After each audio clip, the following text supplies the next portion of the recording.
দেখতে পাচ্ছ না? না, পৃথিবীটাকে মুঠোর মধ্যে পড়তে গিয়েই আমাদের হাত থেকে কেমন পৃথিবীটা ফসকে বেরিয়ে গেল, দেখতে পাচ্ছ না?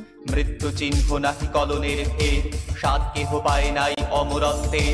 অন্তরিক্ষহীন প্রাচীন এক গৃহ, এক অবিনশ্বর তাকেই সমীহ। অতল গভীর তিনি পরিমাপহীন, পরম ব্রহ্ম শুধু একাই আসীন। বকে শুধু জলরাশি, বকে আশেপাশে, স্পন্দনা নিলেন এক নিঃশ্বাসে। এই পৃথিবীতে এক স্থান আছে সবচেয়ে সুন্দর করুণ, সেখানে সবুজ ডাঙা ভরে আছে মধুকুপি ঘাসে অবিরল।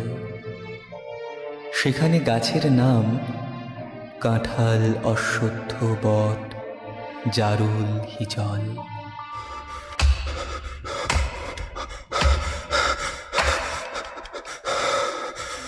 সমস্যাটা হলো এখানেই, যবে থেকে মানুষের মন্ত্র হলো দুনিয়া মেরি মুঠি মে।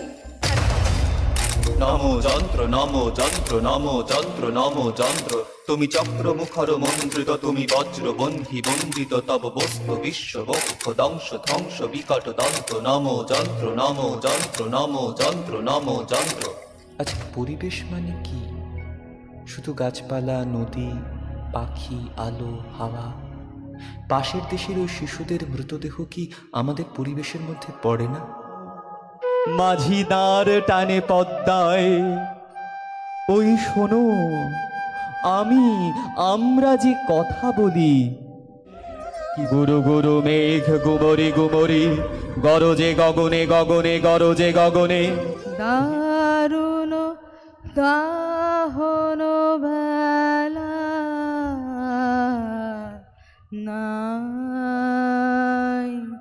রসনা।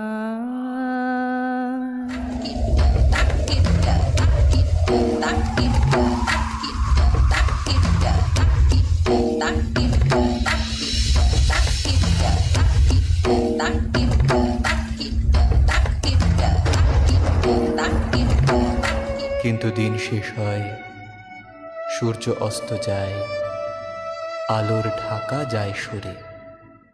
তখন অন্ধকার ছেয়ে বেরিয়ে পড়ে অসংখ্য নক্ষত্র। বুঝতে পারি জগৎটার সীমানা পৃথিবী ছাড়িয়ে অনেক দূরে চলে গেছে, কিন্তু কতটা যে দূরে তা কেবল অনুভূতিতে ধরতে পারিনি।